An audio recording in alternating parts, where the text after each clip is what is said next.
They got soda. They got some soda there. Anyone thirsty?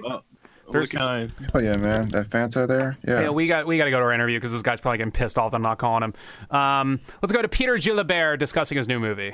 Peter, what's going on? Hey, not much. Peter Gilabert promoting his, well, I guess the funding of his upcoming film, Get All You Can on Indiegogo right now. You're at, what are you at? You need, 16 grand or 17 grand? What do you need here? For my film, I have it listed as $17,000. Okay, 17,000. I've never actually funded anything on Indiegogo. So let's say if you don't get it funded, but you get $4,000, do you just pocket that and then not make it? What happens? It's funny that you asked that because someone actually sent me an email saying, "Yeah, are you going to do that?" No, I think there's a point where I have a couple of other backup plans. For instance, there was always the option of going digital, although I am advertising it as a film. So if I got too much flack from my the people sponsoring it, that they don't want it done that way, I'd have to think of something else. I'd have to either give the money back. I mean, if it's a point where it's just not even enough money to even film it, I mean, I could always do a second. A lot of people, what they'll do is they'll raise money and they'll film it and then they'll have another campaign for post and that kind of thing. I'm hoping to do it all with one. But there is a point with flexible funding, unlike Kickstarter, you do keep what you raise. Now, but like I said, if I only was able to raise like $1,000 or $2,000, something like that, where I just can't even do anything, right. I think at that point I just have to give them money back and say, this isn't going to happen. No, I would not. I would not take the money and buy beer for my friends. I think you should. I think it'd be cool. Well, check this out. We gotta start introducing. So you started as what a lead singer in a rock band called the Shakes in L.A. or what's the deal with that? Yeah, actually, right. Even though I was messing around with film and that kind of thing when I was a kid with Super 8 cameras, I really got sidetracked by rock and roll pretty much straight out of the gate. And I was in a rock band in the late 90s, early 2000s called the Shakes. We were like sort of a garage pop-ish band. We put out 3 CDs on a local label called Teenaside Records. They put out our stuff, and we got we never became big. I kind of make fun of that in my pitch video. We did okay. We played some good shows. And we got some really good reviews from, local papers, LA Weekly, that kind of thing. And our last album was kind of a theme album about gentrification, kind of like what I hear has happened to Brooklyn, I guess, in the last 20 years or something like that. One of the main, I guess, themes in your film are the generational gap and that word that I see a lot of, I guess, 35-plussers, we'll just use that term because I don't want to say like Gen X or Baby Boomer or whatever because everybody says there's something else. So we'll say 35-plussers. That's my term. I copyrighted that. And so essentially, whenever I see the word millennial, I always feel like I'm in for I always feel like I'm in for the same thing. And so now your script is completed. Your storyboard is completed. All you need is the money to go out and shoot. You wrote the script, right? Yes. Okay, so it's going to be altered somewhat, but I've got like the 6th draft done, and there's some things I want to change about it, but you could say it's the basic shape of it's done, and most of it's done. Like I said, there's always rewrites that happen, but it's pretty much there. So what I'm going to do is usually, because I've been handed a few scripts where millennial is a theme. There was I might be contractually okay. I'm not going to say anything, but let's see here. But what I have for you is when I look over these scripts, I run them through the millennial checklist, and this is when comedy uses millennials as a source of humor for their motion picture. So I'm going to give you 10. We're going to see how you score here. Okay. Okay. All right. Okay. Millennial thing. To find out if I know what I'm talking about as far as millennials. This movie, by the way, is not an attack on millennials at all. It's really satirizing all 3. I pretty much go for, I kind of poke fun at the myths of all 3 generations that are represented. So just so you know, and if I score horribly, then I guess I need to do more research. No. It's not about research. It's about It's not so much about research. It's more so about comedy. It's like what's been over researched. Oh, I see what you're saying. Yeah, the cliches that people have addressing. Yes, correct. Making fun of like the old tired jokes that people doing about millennials. So we're gonna see how many of those you score on or did or whatever, and we're gonna see. So technically, the lower the score, the better. That's what we want to do here. Okay. Okay. Number 1, a joke about being on the phone constantly. Or being distracted by the phone. What is your question? Yes or no? Is that in the script? Is it? No. I don't remember if I specifically. You know what? There is a joke about that, but I can't remember if it's pointed at if it's towards the millennial or not. I'm sorry, but I can't remember. Okay. But there is a reference to cell phones. I admit. Would you settle for half? Okay. Okay, we'll do 0.5. I got to get on my calculator here. I'm sorry. I'll be honest with you. I honestly can't remember. It's okay. It's okay. Look, this isn't, we're not the police or anything. Not yet. Okay. Next, a joke about verbally saying abbreviations like LOL or OMG. No, I don't have a joke like that. All right. Next, a joke about complaining about gender identity politics. No. Okay. It sounds interesting. Okay. But you know what I mean when I say gender identity politics, right? Things were representing. Well, I have an idea, but I'm not. It's like when someone. I'll give you a couple examples, like because that's just like a blanket term. I'll give you an example, like if someone's like, "Oh, you misgendered me," or if someone's like, if someone brings up like their pronouns, like that's sort of like the general. Oh, I see. Using some potentially offensive, incorrect pronoun to. No, not them. No, I'm saying like they say like the millennial says respect my pronoun or something along those lines. Is there a joke about that? No. Okay. All right. Okay. So what are we at? We're at so right now out of 3 we're at 0.5. So you're doing pretty good so far. You're doing pretty good. You're doing pretty original right now. Okay. 0.4. Thinking old people are racist. No. Okay. No. I'm going to ask for the script later. No. Okay. No, it's okay. Okay. Number 5 is a joke about them always protesting at colleges. I guess you could say a 0.5 because there is sort of a reference to that type of thing, like someone sort of jibing someone about, safe places. So, and that kind of relates to that. So you said safe space?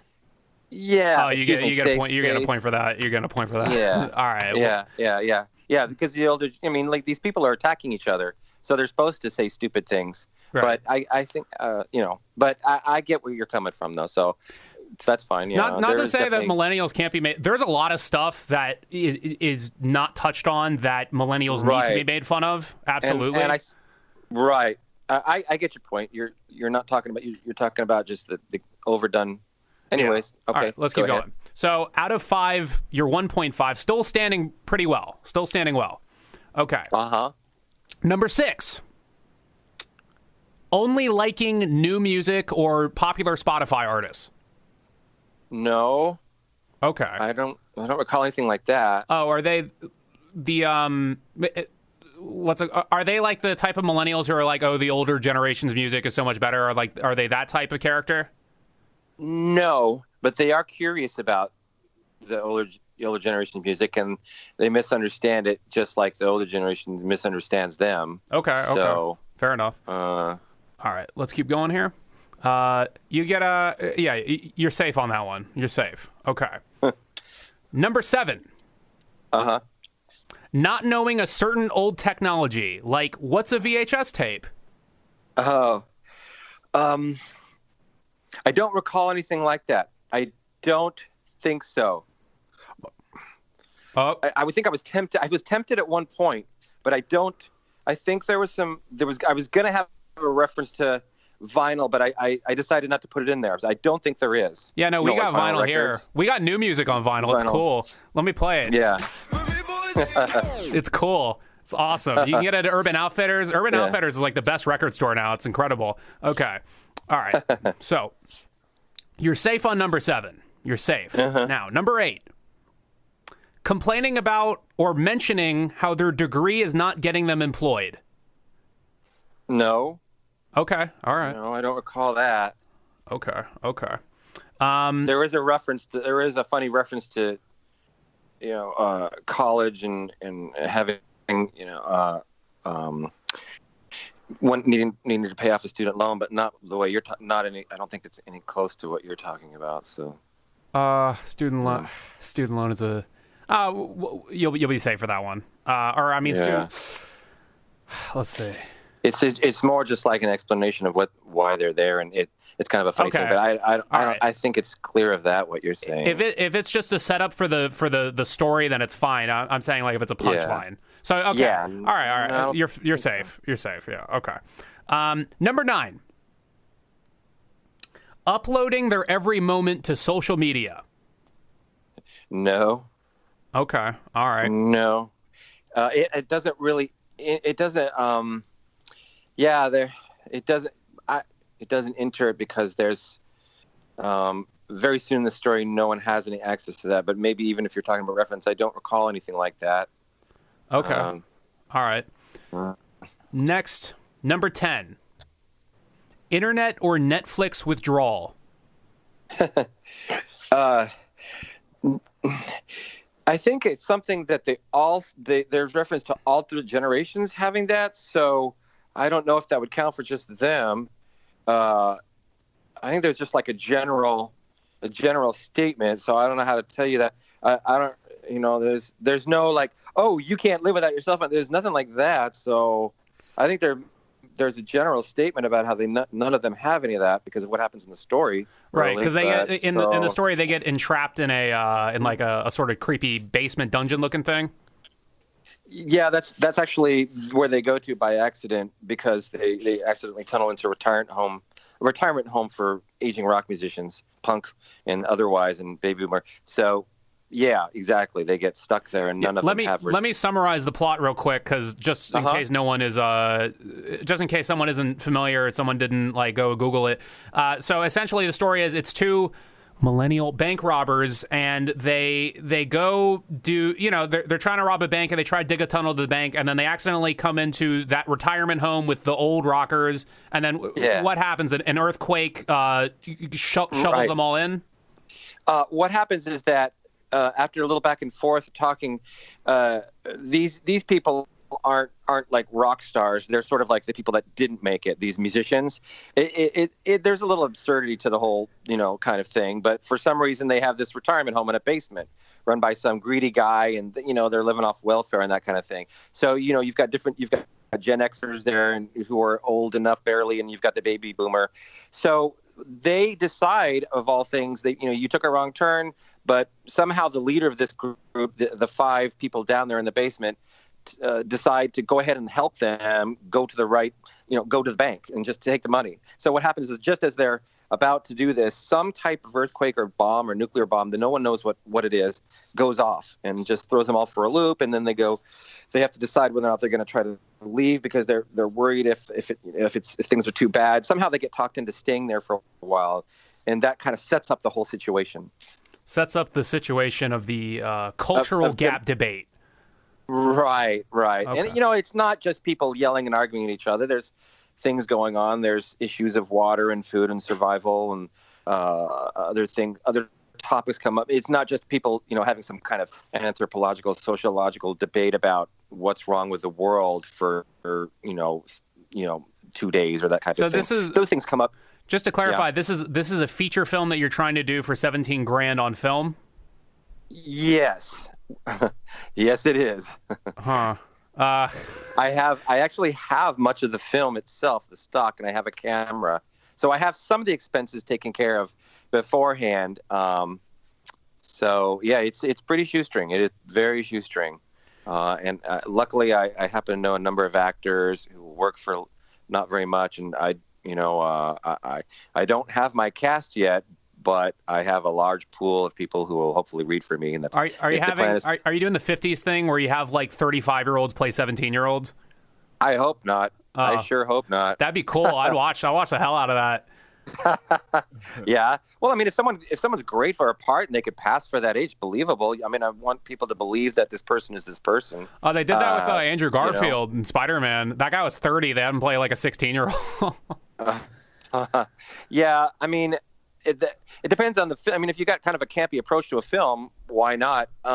This movie is a comedy, but I'd still like it. And I know the premise is somewhat absurd, but I want it to be at least like, okay, this could happen. It's not completely out of the realm of possibility. So that people are buying it to the point where they're not thinking about, at least they're not distracted by a situation that is too outside of the realm of possibility. They're getting into the characters and they're getting the story, and they're just thinking about, what's going to happen with this person, and so forth. So that's the basic gist of the setup, and then just what happens. I'm not going to ask why you're shooting on, like a filmmaker's tool is their tool, whatever. But let's say if for whatever reason you have to shoot on digital, like what are you going to shoot on? What's going on? I have a couple of choices. I mean, as far as type of camera, that type of thing, or I mean, what camera would you end up shooting on if you weren't able to shoot on your film? I have a couple of choices. I have my co-producer.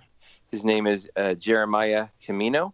Okay. He has a Blackmagic pocket camera that we could use. That would be our first choice, probably. He has a setup.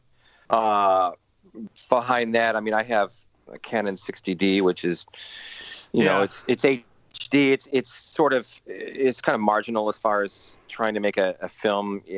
Everything's moving over to 4K, so it's not something I would like to do. It would probably be more of a backup. You got to get one of those red cameras. They're only like $2,500 now. Yeah, I've heard. Yeah, but like the whole basement is going to be the hottest basement you've ever been in your life. That's the other cool thing about it. It's the original red, not like the new ones that are like $1 million. I'm sorry, or how much are those cameras?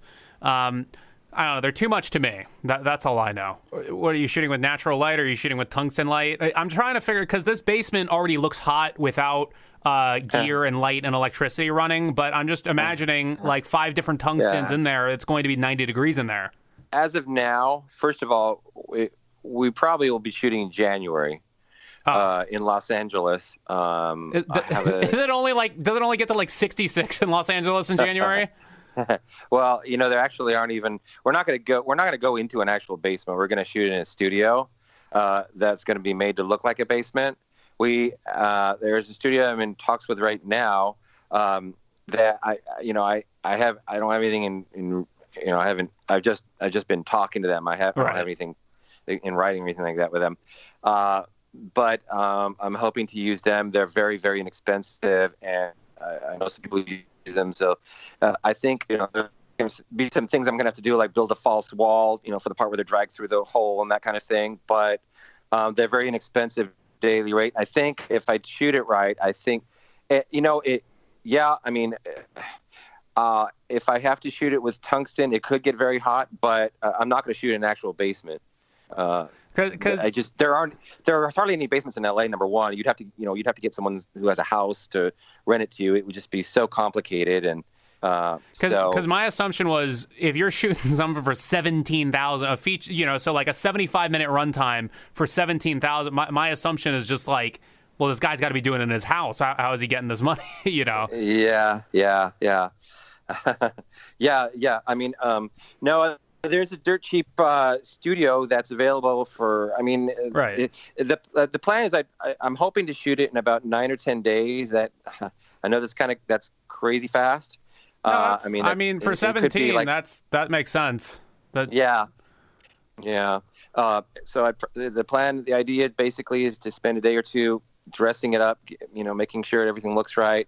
Yeah, it's totally shoestring. People are going to have to be providing their own wardrobe. Most likely I might have a makeup person there if people need help looking at a certain age, older or younger. But I'm going to end up with what I have, I mean, it is. Yeah, it's going to be a shoestring. It's going to be like probably a 3-person crew, which is unbelievable. I'll probably be cameraman, and my cohort will be sound, and I'll have a clapperboard person, and might have another person. But if I've got 7 actors, got to give them a day rate and that kind of thing. So, getting back to the script itself, give me some topics, and I'll pick which one I want to delve into with what they're doing here. So, what are the things that these people are debating? If you could just list in a short bullet point format. Okay. Because these are musicians that they've burst in on, and they themselves are not musicians. One of them did a little DJing, but they're college kids. But the kind of things they talk about are, at first have to do with money. Okay. They talk about money. They talk about values revolving around money, or on how important it is. We talk about music, of course, rock music and pop music. There is some discussion about that. That's more between the musicians themselves and not with the so-called millennial characters. Oh, I want to go into that one. That's the one I want to go into. So what are they saying about like pop? Like, do they talk about hip hop? Like, what are they saying? You mean in terms of the millennials characters? Or no? Like what is like sort of like give me a sort of a taste of like what are they debating? What points are they making? Oh, okay. I see what you're saying. Yeah.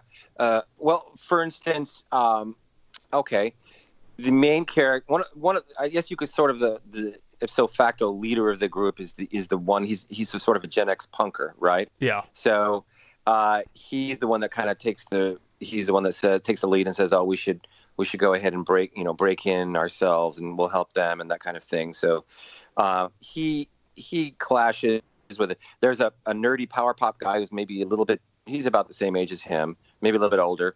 And there's definitely a baby boomer who was, I was at Woodstock type of guy who now he's balding, but he's got, and the sort of typical cliches that people think about that generation. Yeah.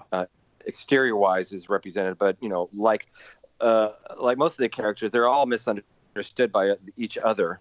And so, but for instance, when the leader says, "Oh, we've got to get this money," and the baby boomer says, we don't want money, and they start talking about, oh, you said you didn't want money, but you people turned out to be, sellouts in the 80s, and you all went and invested in houses and that type of thing. Right. You had all the advantages that we didn't have, and you've probably heard older people debating about, well, you had this and we didn't have this, and a lot of people are aware of that. The baby boomers who call many of the younger people lazy, they had opportunities that younger people didn't have. They could buy a house for, $80,000, in 1967 or 1972. And they could do all these things, so. Well, technically you can still buy a house for $80,000, but there's like no plumbing or electricity or doors, Yeah. 100 miles north of New Orleans or something. Yeah. Yeah. Yeah, true. No. But I think you know what I mean. So, I mean, these type of things. Do they ever discuss what is the new punk rock? Do they ever discuss that? No, I don't have. I do have some people kind of ripping the punk rocker character. There's a couple of rock characters, a male and a female, and I have them getting ripped by kind of everyone. Oh, you say you're punk rock, but you do this and you that, and so there. No, I don't have anything relating to what punk rock is now. But if I did, I'd probably have punk rock characters trying to rip into the younger people, saying, "Oh, that you don't know what punk is." What would you say? That type of thing. But just you as a filmmaker, you as a producer, you as a writer, what would you say is the new punk rock right now? There's a right and a wrong answer to this, but I want to hear what you say. Mm-hmm. You know what? In my opinion, anybody who just does whatever the fuck they want, like puts out a record, and just goes and plays shows, does it themselves. To me, I'll put it this way: when I was a kid, and I did grow up I guess I'm technically a Gen Xer, so I did grow up in the punk world, and I remember within like 6 months of punk rock hitting L.A. in Orange County, where I grew up, there would be these kids that show up in these sort of all the exterior stuff of punk they had all the uniform, they had the studs and the leather jacket, but they thought that's what it was. And to me, they thought that was so rebellious, but they really just were joining a club. And I thought to myself, anybody who walks in here with long hair is more punk than them, because they would be taking a bigger chance. At least is because to me, it was always like a do-it-yourself attitude was the big thing. So I would say a kid with a synthesizer and just the most schmaltzy music in the world that goes out and just goes out and plays a club with a bunch of closed-minded punk rockers and gets stuff thrown at him, he's more punk than they are. Well, but you know, that's counterpoint. That's kind of my take on it, you know. Jordan, what do you think I'm going to say? Rap. No, trap. Well, it's basically all rap right now. Yeah. Well, yeah, but check it out. At a point, didn't all of rock become pop punk? Sure. Yeah. So technically, if trap becomes the mainstream thing, that still means that trap was still. Peter, do you know what trap is? No. Oh God. Tell me, please. I'd love to know. Trap is like what are some artists here? When's the last time you listened to the radio? I don't know, a couple years. Okay. You know, I'll flip around. I'll hear what's on. Okay, trap is like what's like pure trap? Trap is like Kodak Black, 21 Savage. Who else is trap? Jordan, give me some more trap. Trap. We got Glock 9. Yeah, Diet Kodak Black Glock 9. No, let's see. Can you describe to me? Did you already say Young Thug or no? Yeah, Young Thug is definitely. I can play. I got some trap on vinyl. I got Fetty Wap. I mean, Fetty Wap is pretty pop trap. Hold on. Trap is like. To you, it's going to be just hip hop, but this is trap. Wake up in the morning, all I think is flip. Count a couple hornets, flip a couple bricks. And then it gets to the bay. Oh, let me fast forward. Hold on. Dude, turntables suck. How did you guys use these? Hold on. I gotta get to where the bass drops, because bass is an essential part of trap. Yeah.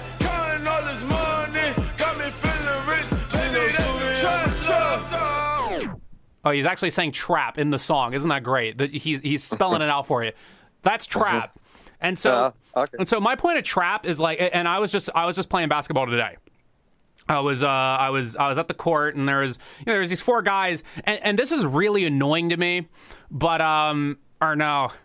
It's not annoying to me because of the content of the music. It's annoying to me because it's loud, and I use basketball as a form of meditation. But there's these four guys there, and they're playing, music that sounds like that. And they were playing it very, very loudly. And all of these old white people were so mad. They kept walking by, and they were looking at him like they were killing Jesus or something. So I'm just trap. I don't know. To me, it's like anything that pisses off old white people, that's what's punk rock. I don't know. To me, what do you think? Isn't it technically the thing that pisses off the establishment?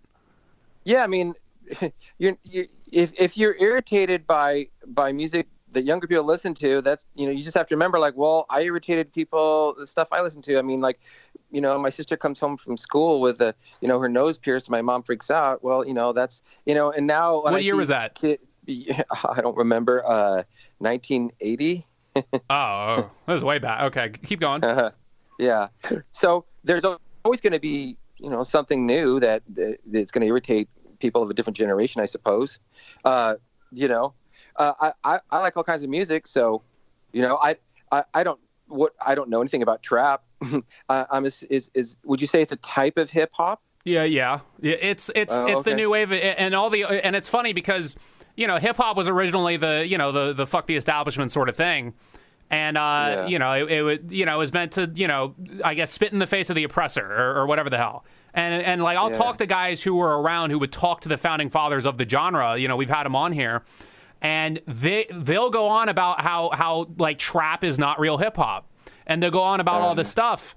And my point to them is one, you have to wait for it to stand the test of time to see if people are messing with it 20 years later. Yeah. But also, there were guys in P-Funk, there were guys in blues or whatever who listened to hip hop back in 1979, 1984, and they were like, this sucks. This isn't music. So it's like it's generational. It's a cycle every time. Yeah. Yeah.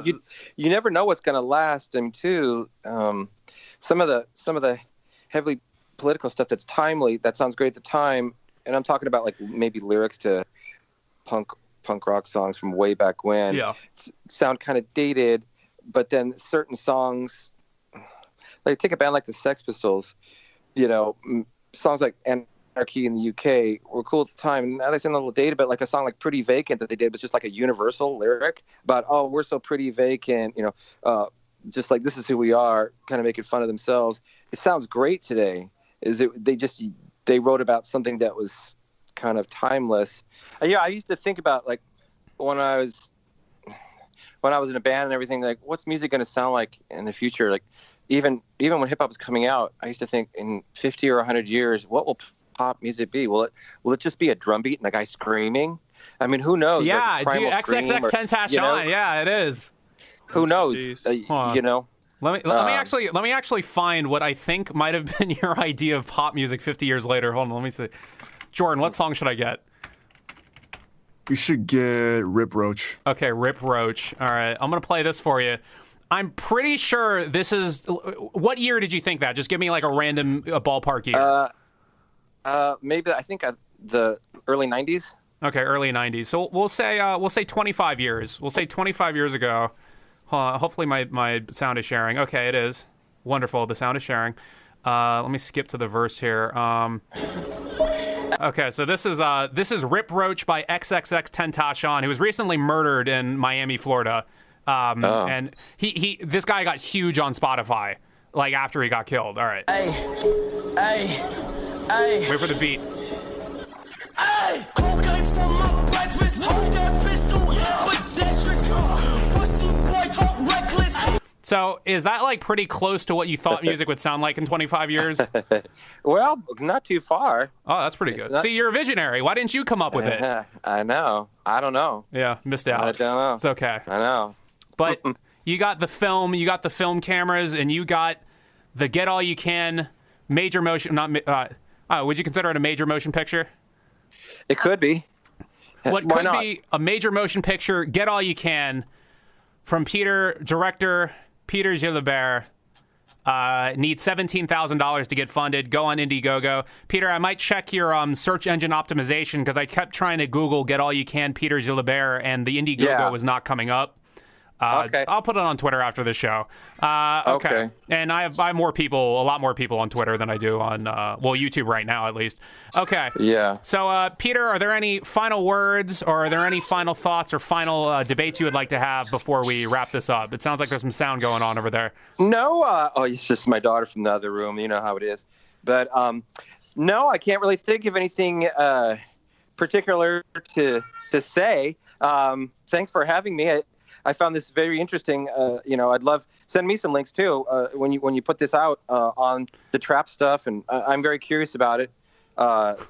No. Love to hear more about this kind of stuff. So it was a lot of fun. Yeah, it's all over Spotify. It's like the first thing. Pop trap. Okay, I'll just. Yeah, I'm a trap loyal. No. Okay. Then I'll just investigate it then. Yeah. You'll see something. I'll do the recording of this and all that. It'll be all. Oh, by the way, hey, why don't you make a movie about Gen Zers? I hate them. They suck. Yeah. Yeah, Gen Z. All they do is like pick their nose and eat Tide Pods. What's wrong with them? Well, I don't know. I've heard about it a little bit. Okay. Yeah. Fortnite dances. Oh yeah, they all dance like Fortnite, the video game Fortnite. I don't know if you heard of that. No. I didn't know about it either until some guy in the World Cup did the Fortnite dance. Okay, Peter Gilabert, we thank you for your generosity and your time in coming on to SoBroRadio. Well, thank you. Thanks, Max. Thank you. Goodbye. Okay. Bye-bye. All right. That was Peter Gilabert.